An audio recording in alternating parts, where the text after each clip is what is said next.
Hello there and welcome to what I painted this month, May 2017. Not a vast number of models, but of course they are very, very tasty ones. You can see in the background that there are a couple of slightly less exciting bits there. Some small movement trays for using my Stormcast Eternals in Kings of War. So really those just feature an awful lot of dry brushing, so nothing exciting to say about those whatsoever.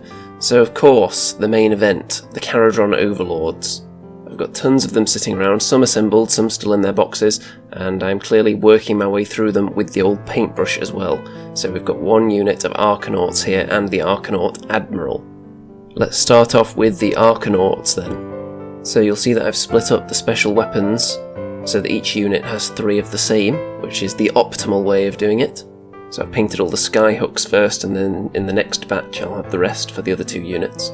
As far as painting goes, when I was going into it I wasn't entirely sure how they were going to look. I knew I wanted them to have some kind of blue and white theme going on. I was pondering using orange in there as well, but as I went along and started testing out different looks, I found that the blue and white on its own actually looked pretty damn tasty. I've had some very nice feedback on this paint scheme and people asking how it was done, so I'm going to let you know right now. Nice little close-up shot here. So, the blue, I airbrushed blue on there. It's very, very light blue. And then all the armour on the body and the arms, the shoulder pads, the helmet, and so on, that was all just painted in a basic silver. And then all the gloves and belts and straps in white.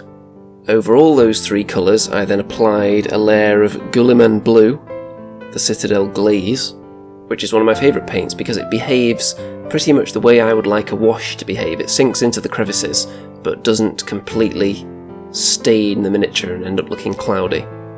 It leaves the non-crevice parts of the miniature with quite an even coat, I've found. So the silver with the blue glaze over it was left pretty much as it is, apart from a little bit of edge highlighting with the original silver on some of the ridges. To get the white back up to the level it appears there, that took a couple of coats, going in with a small brush onto the individual fingers, and leaving blue in the crevices as well. That kind of ties it all together. But white is a paint that you definitely don't want to be applying too thick because it ends up looking really weird and kind of chalky, I think. So multiple thin coats, as Duncan would say. Then the blue, I painted all the raised areas again with the original light blue colour. In this instance it is deep sky blue, which is a Vallejo model colour. None of their game colour paints seem to have exactly the right shade, so I had to go for a model colour.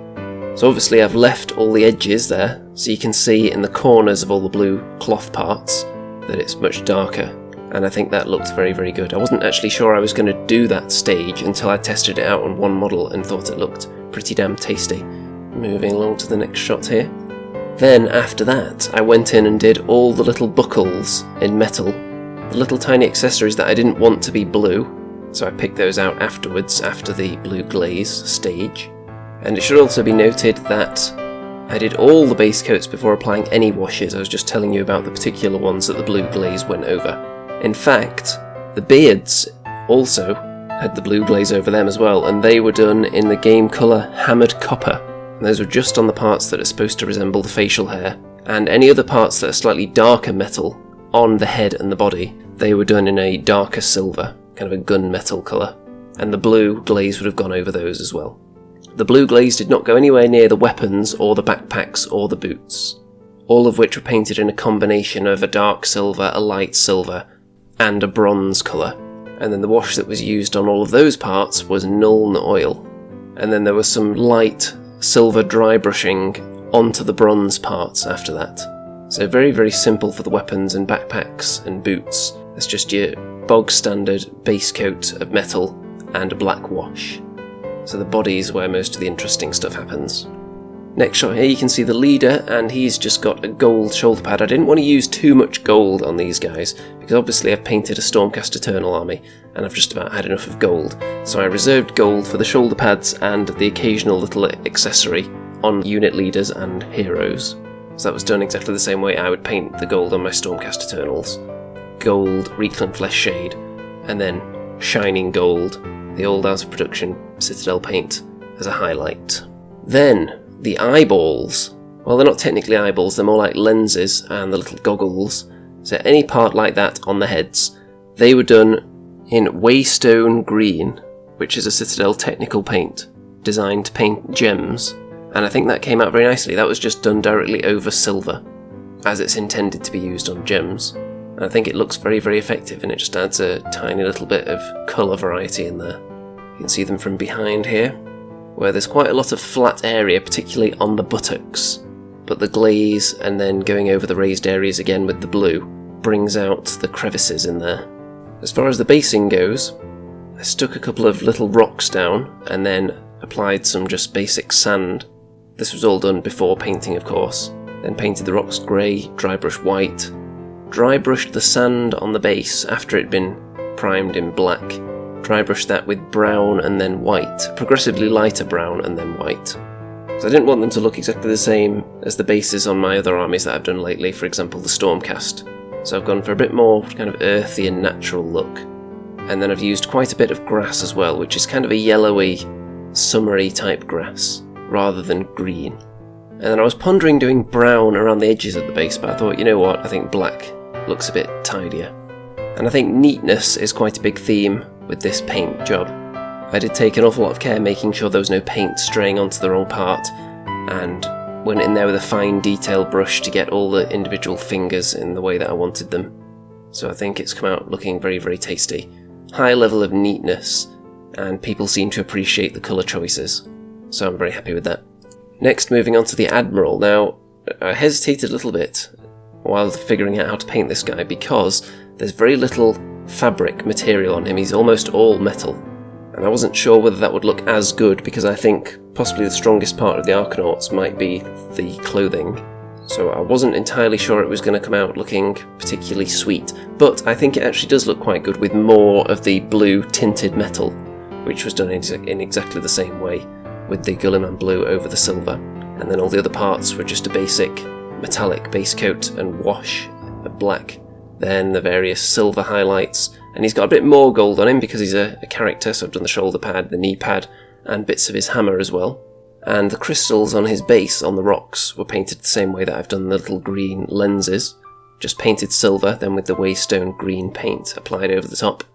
So part of the effectiveness of these miniatures is just calculated use of the technical paints rather than any crazy techniques, and then making sure that the application of all the paint was just very, very neat, which I think is a combo that works for me. I don't use any particularly crazy blending techniques or anything like that.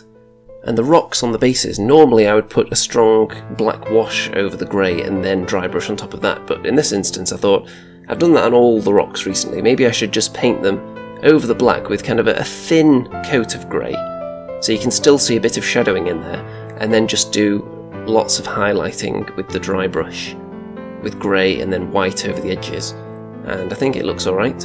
It looks different to how I would normally paint the rocks. Normally there would be more shadows in them. I wanted to make them look a little bit brighter just so all my bases across my entire collection of miniatures don't look exactly the same. And in the final shot here you can see the Admiral next to an Arkanaut. So he's quite a beefy dude, especially standing on that rock.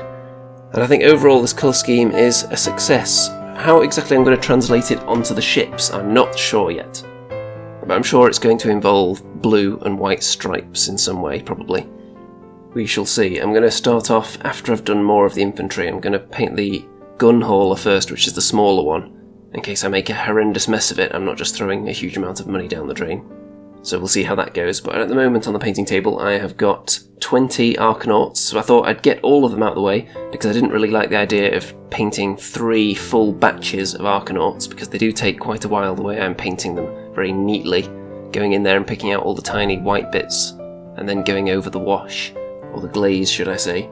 So I thought I'll just get the 20 of them done in one big batch, but I've been quite busy the last couple of weeks, so I haven't been able to make that much progress on them. But they will definitely be finished at some point in the next few days. They were just sat at virtually the same stage for about a week, so I had a lot of stuff going on. But they're getting there now, not far to go at all, and then after that I'm probably going to paint some of the Thunderers perhaps, maybe a couple of other characters.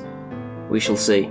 I don't want to have one of the ships out on the table and just stare at it and not be painting it for a long time, which is what I would end up doing probably, because I'm still not sure exactly where to apply each colour. So I'm on a bit of an infantry roll, so I'm going to try and get through as many of them as possible. And that's pretty much all I'm painting at the moment. I've got a few Kings of War things that I'm going to be working on at some point as well, but I'm going to try and get as many of these in the can as possible before I move on to anything else. So hopefully I'll have enough for an army.